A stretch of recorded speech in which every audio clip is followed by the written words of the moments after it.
Namaskar. In today's video, I will talk about the question, why always me? Why is it that I am the one now they are recommending names once again and people keep calling me? What are you going to do this time? Are you going to contest the case just like you did last time?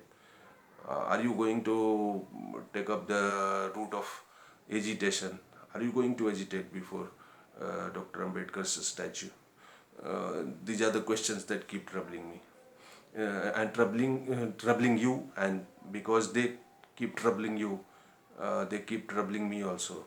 But this question keeps coming up: why always you?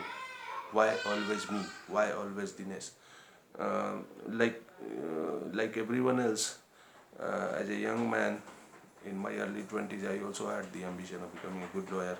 So I went to Delhi University, I cleared the entrance examination, and I got admission there. They taught me law so well. Their mode of teaching, their manner of teaching law, their method of teaching rather, is so good, so incomparably good, that it is not to be found anywhere else in any other law college or law school of the country. And besides, they also inculcate certain values in you, values that last you a lifetime. So they taught me those things. My teachers were so good. Some of them were just heavenly. They were so good, like Professor Mulchan Sharma, Professor Upendra Bakshi, Professor M.P. Singh, uh, among others. And then there was Professor Alka Chawla and Professor Nomita Agarwal. They were so good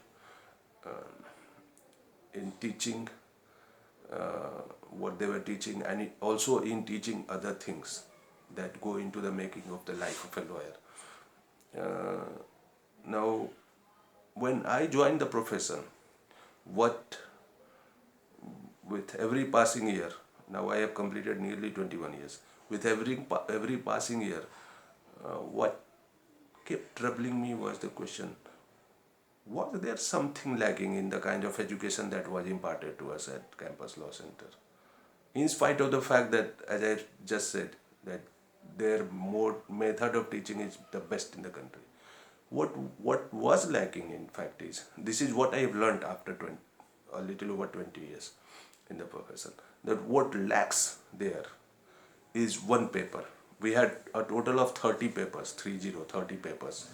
30 papers is spread over 6 semesters lasting 3 years. And out of those 30 papers, there was not one paper about the reality of life in India's courts, in India's constitutional courts, in India's high courts and the Supreme Court, and the lower courts. How the courts are run, what is the daily working life of a court like, whether it is the High Court or the Supreme Court or the lower court. On this, I believe, I strongly believe that they need to have a paper. If not in other law schools and law colleges of the country, at least Campus Law Center needs to have a paper on this. And the title of the paper should be something like The Reality of Indian Courts. The reality of Indian courts. So that students learn long before they enter the courts to practice law there, to earn a living there. They know in advance what goes on inside the courtrooms, what goes on in the corridors. Because when I came here in Patna High Court, one of the things that troubled me was that you could not talk loudly about who was going to become a High Court judge, who was going to become a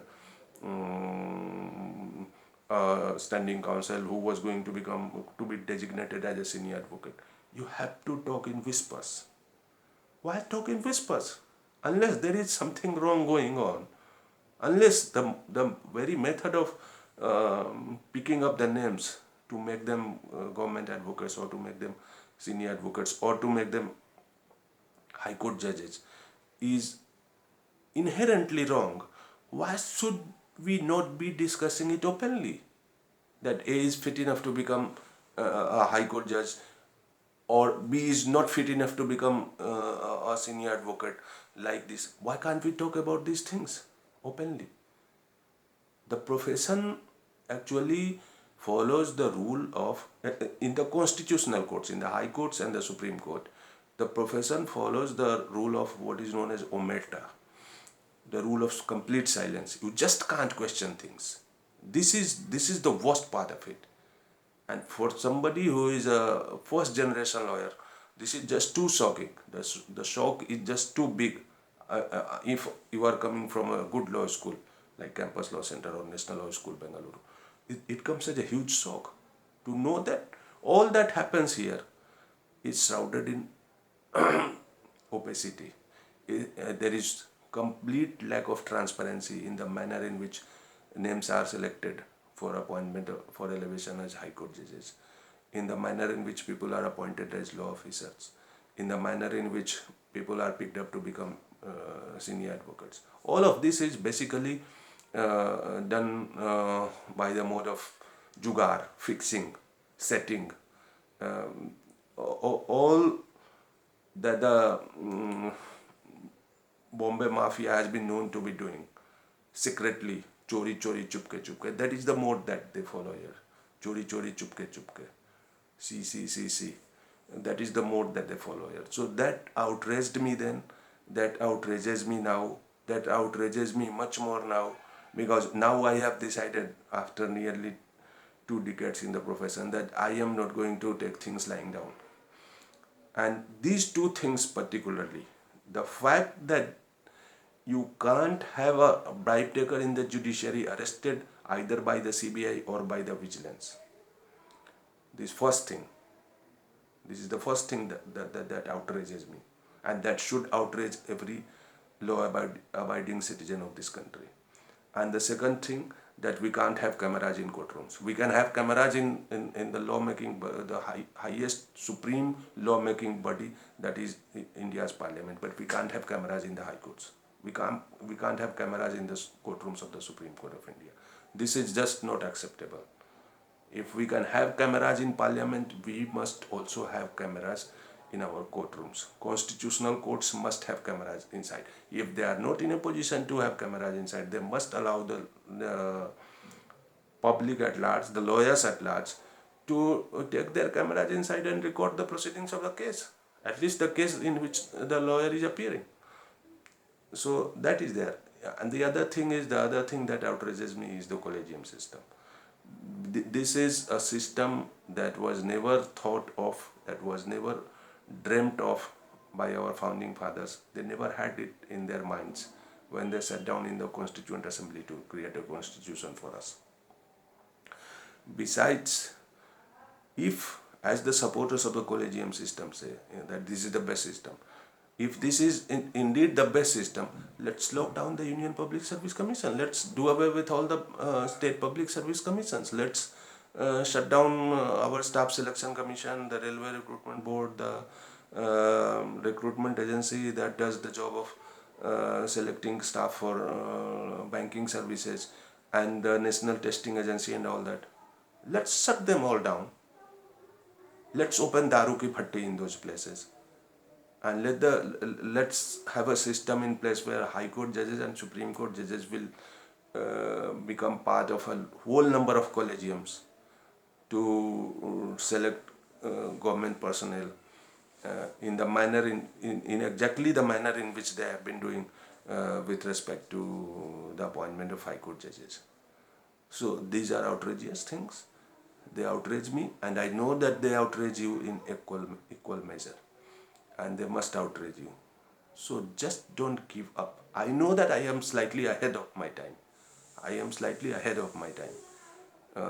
I know that maybe 10 years from now, all that I have just outlined, all that will become a reality. The cameras in courtrooms, competitive examinations to select High Court judges, and